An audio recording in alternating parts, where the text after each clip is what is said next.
हे मोर विद्वान पुंगव साहित्यिक अनुरागी विदग्ध श्रोता मंडली रजनी अतिक्रांत संगे संगे आपण मान सम्मुख उपस्थापना आज्ञा भंज साहित्य पदे पदे जहाँ आलोचना करिबा भंज साहित्य केवल आलोचना ही करिबा नाई से दिन सामग्री करिण जागकु राम जग निवास आज्ञा द्वारिकापुर रे भगवान कृष्ण निजर ज्येष्ठ भ्राता बलराम को डाकिले कहले नना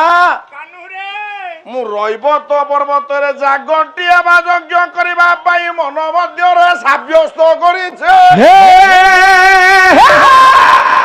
किंतु आपण को पचारिवार अर्थ कहला ज्येष्ठ षष्ठ कुल लोके पितृणांग चक्षु संशय ततोहमे बोधस्यामि गुरुणांग प्राण रक्षण कहले नन्ना इति राजशेखर नायक प्रचंड पांडव काव्यम कहले आपण होउछंती मो घरर बड़ भाई अर्थात बापांको अंते आपण होउछंती ए घरर मुरबी आपण होउछंती ए घरर मुखिया कहले नन्ना मु रैवत पर्वत रे गोटे यज्ञ करबा पई मन मध्यरे साब्यस्त करिछि आपणकर मत लडुछि बलराम नना कहले सान भाई प्रति बड़ भाई रो जदि स्नेह न रहिला ममता न रहिला भल पाइबा न रहिला ताहले से घरटा केबे सुनार संसार होई पारिबो ना तथा मान्य लघुजन मान हुए तो गुरुजन मान को सम्मान ज्ञापन करि पारंती किंतु जदि बड़ भाई आज्ञा सान भाई बा लघुजन मानकर ममता स्नेह को आज्ञा मूल दे न पारे बा बड़ सान भाई की भल पाई न पारे ताले सान भाई माने केबे बड़ भाई की भल पाइबेनी कि स्नेह करिबेनी नाई तेणु आज्ञा सही सान भाईटा ओडिशा क्षेत्र रे आवाहन कालरु निज भाई की सम्मान देई आसुची बोली आपण मानकर जगन्नाथ संस्कृति सिद्धांत दिए कोला केउ कालू बसी छंती से जे दुई भाई से जे दुई भाई से जे दुई भाई रतन बे धीरे गेला भौणी की कहले जगतर नाथ जगन्नाथ सब बेले बड़ भाई बलियार कथा मानिछि बोली क्यों आवाहन कालरू रत्न बेदी आज्ञा जगन्नाथ बलभद्र भौणी सुभद्रा को नहीं आज्ञा बसी आज्ञा बलराम नना कहले नना तो स्त्रीटा अस्पृश्य जाति घर को जाई स्नान करी आज्ञा दौड़ भीतर को बसी आसुछि यथा मान्य स्वरूप आज्ञा कालिया ठाकुर निजर स्त्री क्षीरब्धित नया महालक्ष्मी की आज्ञा बलराम दासंकर लिखित मानवसा बही अनुजाई 12 वर्ष आज्ञा बाहर करदेले आज्ञा क्षीरब्धित नया महालक्ष्मी कही बोले मुही चंडालुणी देवे परसीबी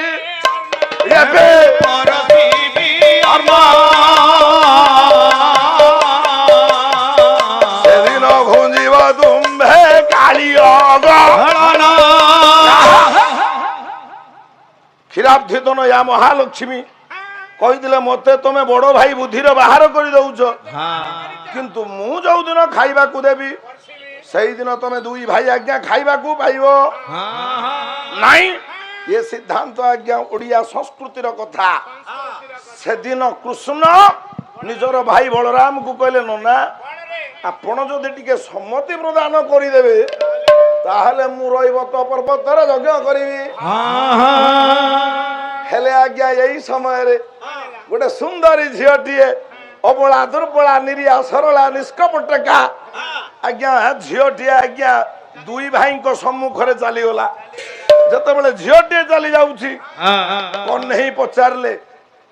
କହିଲେ ନନା ଏ ଯୋଉ ସୁନ୍ଦରୀ ଝିଅଟା ଆମ ଆଖି ଆଗରେ ଚାଲି ଯାଉଛି ଇଏ କିଏ?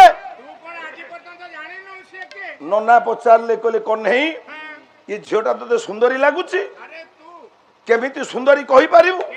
ଆପଣ ମାନଙ୍କର କବି ସମ୍ରାଟ ଉପେନ୍ଦ୍ର ଭଞ୍ଜ ବହିର ନା ସୁଭଦ୍ରା ପରିଣୟ କହିଲା ସର୍ବପୁରେ ଯାଇ ଆଉ ଏ ପର୍ବତ କହିଲା ବାପା ମୋହି ଯା ତ ହେ ମୋ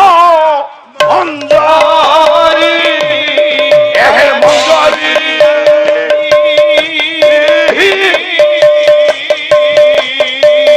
ମୋହି ଯା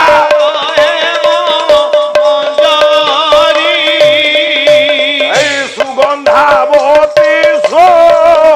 ଇଚ୍ଛାରେ ଚାଳିତ ସୁଗନ୍ଧା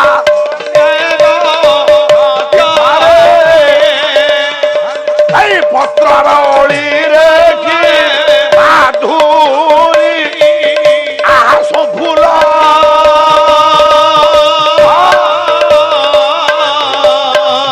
ପୁଣି ଜଇ ଫୁଲ ଏତେ ସରରୁହ ଚମ୍ପା କୁମୁଦ ପାଟଳି ସରରୁ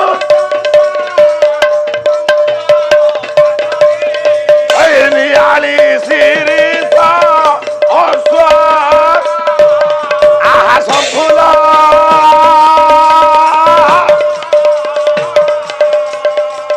ପୁଣି ଜଇ ଫୁଲ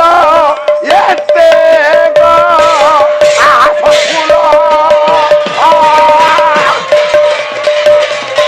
ପୁଣି ଜଇ ଫୁଲ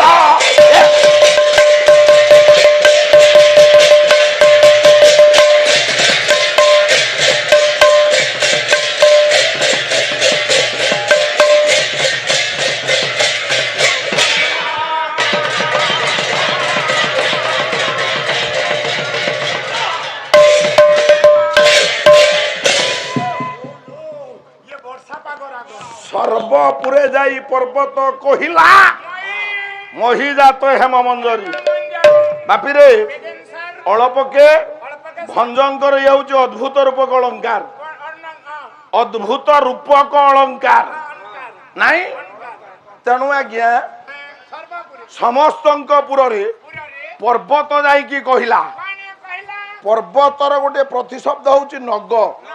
ନଗର ଅର୍ଥ ହଉଛି ନ ଗଛତି ଇତି ଯୋଉଟା ଚାଲି ପାରେନି ଆଜି ଭଞ୍ଜଙ୍କ ସାହିତ୍ୟରେ ଚାଲୁଛି ଭଞ୍ଜଙ୍କ ସାହିତ୍ୟରେ ଚାଲୁଛି ନ ଚାଲିବା ଲୋକ ଚାଲୁଛି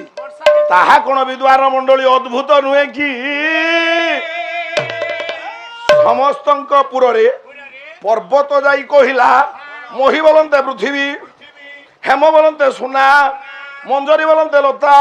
ଏ ପୃଥିବୀରେ ଗୋଟିଏ ସୁନାର ଲତା ଜନ୍ମ ହେଇଛି ଯେଉଁ ଲତାରେ 7ଟି ଫୁଲ ଫୁଟିଛି ଗୋଟିଏ ହଉଛି ସରରୁହ ଚମ୍ପା କୁମୁଦ ପାଟଳି ନିଆଳି ଶିରିଷ ଅଶୋକ ସରରୁହ ବୋଲନ୍ତେ ପଦ୍ମ ସମସ୍ତ ନାରୀ ମାନଙ୍କର ମୁଖକୁ କୁହାଯାଏ ପଦ୍ମ ସଦୃଶ ଅର୍ଥାତ ମୁଖମଣ୍ଡଳକୁ ପଦ୍ମ ସହିତ ତୁଳନା କରାଯାଏ ଚମ୍ପା ଫୁଲ ପରିକା ଇଏ ଝିଅଟିର ରୂପ ହଉଛି ହଳଦୀ ବର୍ଣ୍ଣ କୁମୁଦ ବୋଲନ୍ତେ କଇଁ ଫୁଲ ପରିକା ଇଏ ଝିଅର ଦାନ୍ତ ଗୁଡିକ ହେଇଛି ପାଟଳି ଫୁଲ ପରିକା ଇଏ ଝିଅର କର୍ଣ୍ଣଦ୍ୱୟ ଶୋଭା ପାଉଛି ନିଆଳି ଫୁଲ ପରିକା ଓଷ୍ଠ ଆଜ୍ଞା ଶୋଭା ପାଉଛି ଶିରିଷ ଫୁଲ ଆଜ୍ଞା କୋମଳ ଫୁଲ ଏ ଝିଅଟା ହଉଛି କୋମଳାଙ୍ଗୀରେ ଅଶୋକ ଫୁଲ ପରିକା ଝିଅର ଅଙ୍ଗୁଠିର ଅଗ୍ରଭାଗ ଗୁଡିକ ତୀକ୍ଷ୍ଣ ହେଇଛି